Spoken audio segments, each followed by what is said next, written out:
thing that I remember from my childbirth education class was, don't try to be a hero. Just do what the doctor says. I don't even know what that means. And here's another one. Healthy baby, healthy mama, it does not matter how you get there. So I'm in labor, my water's broke, things are going okay, hard but good. And a nurse comes in and says, I'm 10 centimeters. And I'm like, wow, I'm done. And then another nurse comes in and says, I'm 7 centimeters. And I've now gone backwards. I don't even know how that's possible. So they're arguing, and then my doctor comes in and she says, I think our best option right now is a cesarean. And there's an OR open, and if we hurry, we can get there before anyone else does. And I ask her, well, is my baby okay? And she says, yes, your baby's fine. It's just time. It's time to get this baby out. So flash forward past the birth, and I start to research what that was all about. And I learned that I'm not alone. 1 in 3 births are by cesarean. Cesareans have gone up 500% in one generation of women. They are the most performed surgery now on human beings.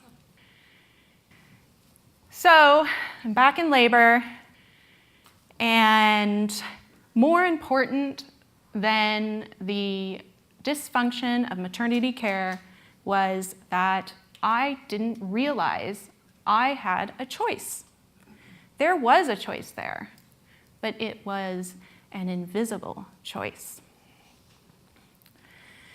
I gave up all of my power because of a false sense of urgency given to me by someone in a power position with knowledge that I didn't have.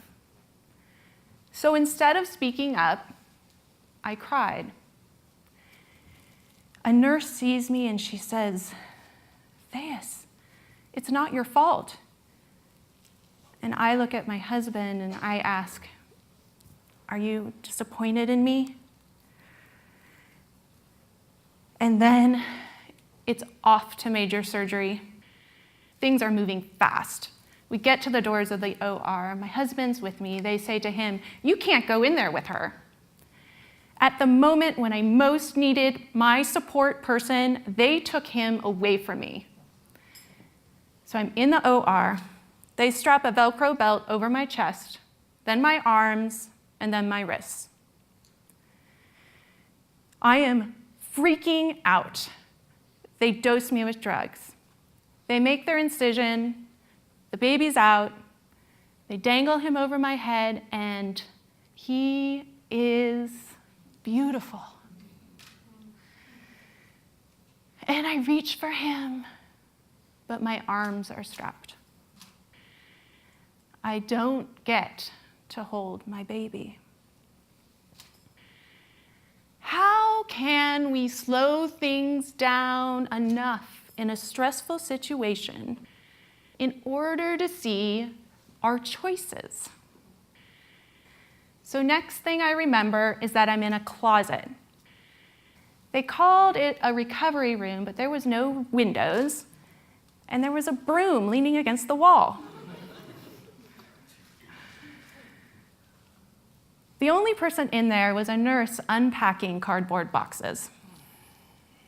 I was left there for hours without my baby and without my family. What can we do so this doesn't happen again? So short of becoming a politician and changing the healthcare system, we can learn to see invisible choices. So the one hurdle is we don't know what we don't know. The trick is to imagine that our choice is written in invisible ink, and it's our job to figure out what it says, and then take out a Sharpie and write it down. Here's a math problem.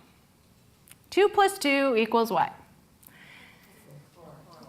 Here's the trick. Your choices are 1, 3, and 7. Okay, so your choice is not up there. So what do? You go up to the teacher. She says, sorry, those are your choices, and you have to pick one of those. When I asked my 8-year-old what he would do in this situation, he said that he would pick the answer closest to his. How many of us have done this before? How many of us have chosen the next job this way? It's okay. It's not perfect, but it's good enough. I signed a legal document agreeing to that cesarean. Was I picking the choice good enough? What if I was more awake to my feelings and experience? What if I had taken the time to find my choice written in invisible ink, and then taken out a jumbo-sized Sharpie and written it down? So it's taken many years for me to see invisible choices all around me, not just in childbirth, but in all aspects of my life. And I've basically boiled it down to 3 strategies. The first one is to trust ourselves. I learned to trust my feelings. I learned to listen to my body when it's warning me. A friend of mine at 32 weeks pregnant went into the typical hospital tour and had a full-blown panic attack. She took that as a sign that she shouldn't give birth at that hospital, and she didn't. She's a hero. And 2, take your time. Everybody has another minute, another 5 minutes, 10, a day, a week, whatever. Take the time that you need to make the decisions that are right for you. What if I had said, my baby's not in distress. For the next 10 minutes, I want to hear my options. And 3, use data.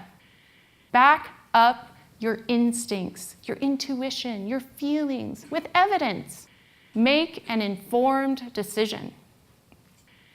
At home for my second birth, my placenta wasn't detaching, and this is bad. It can cause a lot of bleeding, so people started getting nervous again. But I knew from my research that the placenta can take up to an hour to detach, and even breastfeeding can help detach the placenta.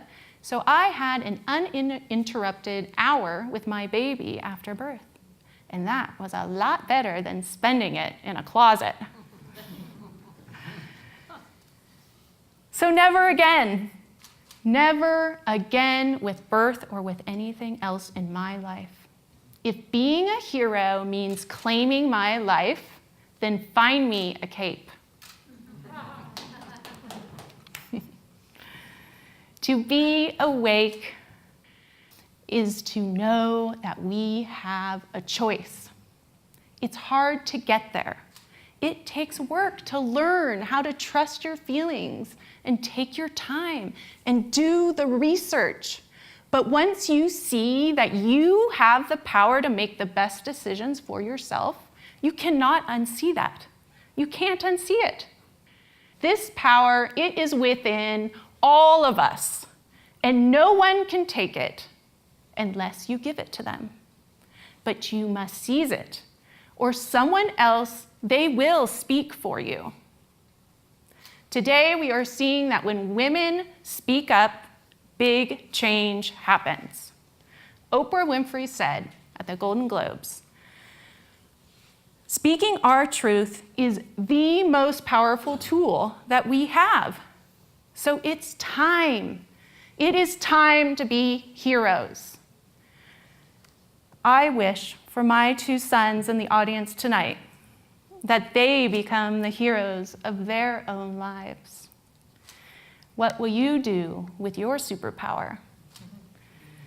Will you give it to someone else, or will you stand up and wear the cape? Thank you.